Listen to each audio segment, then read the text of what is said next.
The Book of Isaiah, chapter 13. The burden of Babylon, which Isaiah the son of Amoz did see. Lift ye up a banner upon the high mountain, exalt the voice unto them, shake the hand, that they may go into the gates of the nobles. I have commanded my sanctified ones, I have also called my mighty ones for mine anger, even them that rejoice in my highness. The noise of a multitude in the mountains, like as of a great people, a tumultuous noise of the kingdoms of nations gathered together. The Lord of hosts mustereth the host of the battle. They come from a far country, from the end of heaven, even the Lord, and the weapons of his indignation to destroy the whole land. Howl ye, for the day of the Lord is at hand. It shall come as a destruction from the Almighty. Therefore shall all hands be faint, and every man's heart shall melt. And they shall be afraid, pangs and sorrows shall take hold of them. They shall be in pain as a woman that travaileth. They shall be amazed one at another, their faces shall be as flames. Behold, the day of the Lord cometh, cruel both with wrath and fierce anger, to lay the land desolate, and he shall destroy the sinners thereof out of it. For the stars of heaven and the constellations thereof shall not give their light. The sun shall be darkened in his going forth, and the moon shall not cause her light to shine. And I will punish the world for their evil, and the wicked for their iniquity, and I will cause the arrogancy of the proud to cease, and will lay low the haughtiness of the terrible. I will make a man more precious than fine gold, even a man than the golden wedge of Ophir. Therefore I will shake the heavens, and the earth shall remove out of her place, in the wrath of the Lord of hosts, and in the day of his fierce anger. And it shall be as the chased roe, and as a sheep that no man taketh up. They shall every man turn to his own people, and flee every one into his own land. Every one that is found shall be thrust through, and every one that is joined unto them shall fall by the sword. Their children also shall be dashed to pieces before their eyes. Their houses shall be spoiled, and their wives ravished. Behold, I will stir up the Medes against them, which shall not regard silver, and as for gold, they shall not delight in it. Their bows also shall dash the young men to pieces, and they shall have no pity on the fruit of the womb. Their eye shall not spare children. And Babylon, the glory of kingdoms, the beauty of the Chaldees' excellency, shall be as when God overthrew Sodom and Gomorrah. It shall never be inhabited, neither shall it be dwelt in with from generation to generation. Neither shall the Arabian pitch tent there, neither shall the shepherds make their fold there. But wild beasts of the desert shall lie there, and their houses shall be full of doleful creatures, and owls shall dwell there, and satyrs shall dance there. And the wild beasts of the island shall cry in their desolate houses, and dragons in their pleasant palaces. And her time is near to come, and her days shall not be prolonged. Isaiah chapter 14.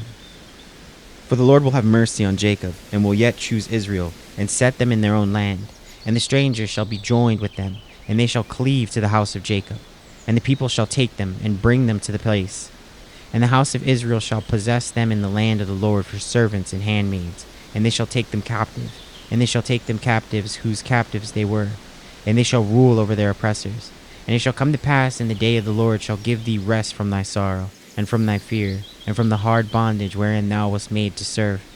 That thou shalt take up this proverb against the king of Babylon, and say, How hath the oppressor ceased? The golden city ceased. The Lord hath broken the staff of the wicked, and the scepter of the rulers. He who smote the people in wrath with a continual stroke, he that ruled the nations in anger, is persecuted, and none hindereth. The whole earth is at rest and is quiet. They break forth into singing. Yea, the fir trees rejoice at thee, and the cedars of Lebanon, saying, Since thou art laid down, no feller is come up against us.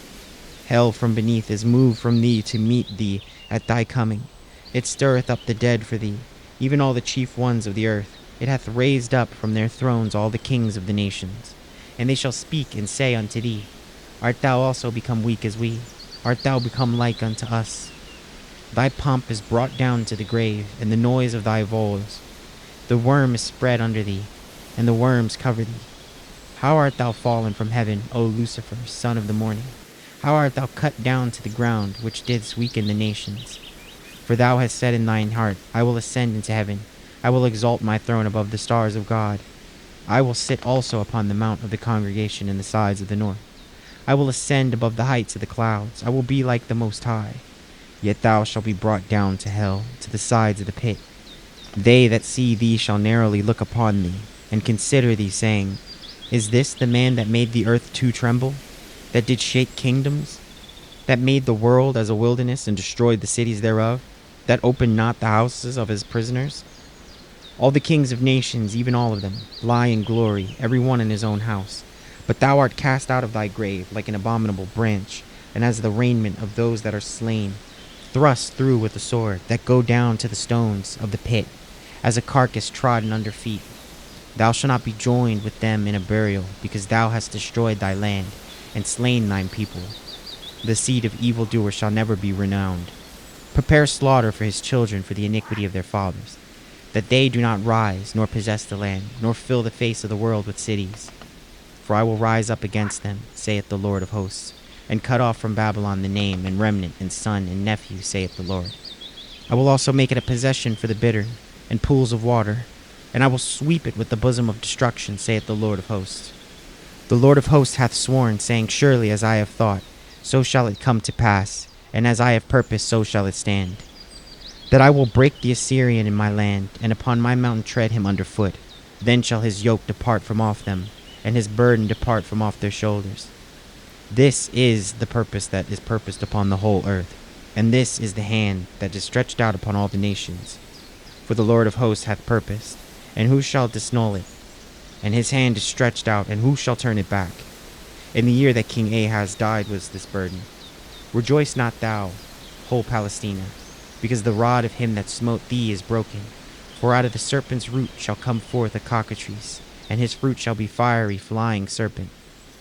And the firstborn of the poor shall feed, and the needy shall lie down in safety.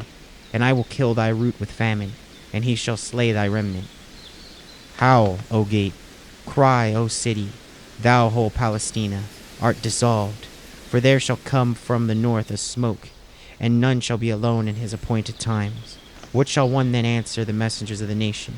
That the Lord hath founded Zion, and the poor of his people shall trust in it. Isaiah chapter 15.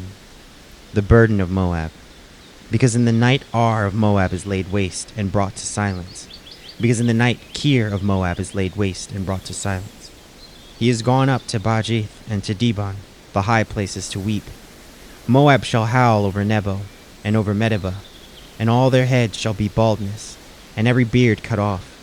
In their streets they shall gird themselves with sackcloth, on the tops of their houses and in their streets every one shall howl, weeping abundantly. And Heshbon shall cry, and Eliah. Their voice shall be heard even unto Jahaz. Therefore the armed soldiers of Moab shall cry out. His life shall be grievous unto him. My heart shall cry out for Moab. His fugitives shall flee unto Zoar, a heifer of 3 years old. For by the morning of Luith with weeping shall they go up. For in the way of Horonaim they shall raise up a cry of destruction. For the waters of Nimrim shall be desolate. For the hay is withered away, the grass faileth, there is no green thing. Therefore the abundance they have gotten, and that which they have laid up, shall they carry away to the brook of the willows. For the cry is gone round about the borders of Moab, the howling thereof unto Eglaim, and the howling thereof unto Berelim. For the waters of Dimon shall be full of blood. For I will bring more upon Dimon, lions upon him that escapeth of Moab, and upon the remnant of the land.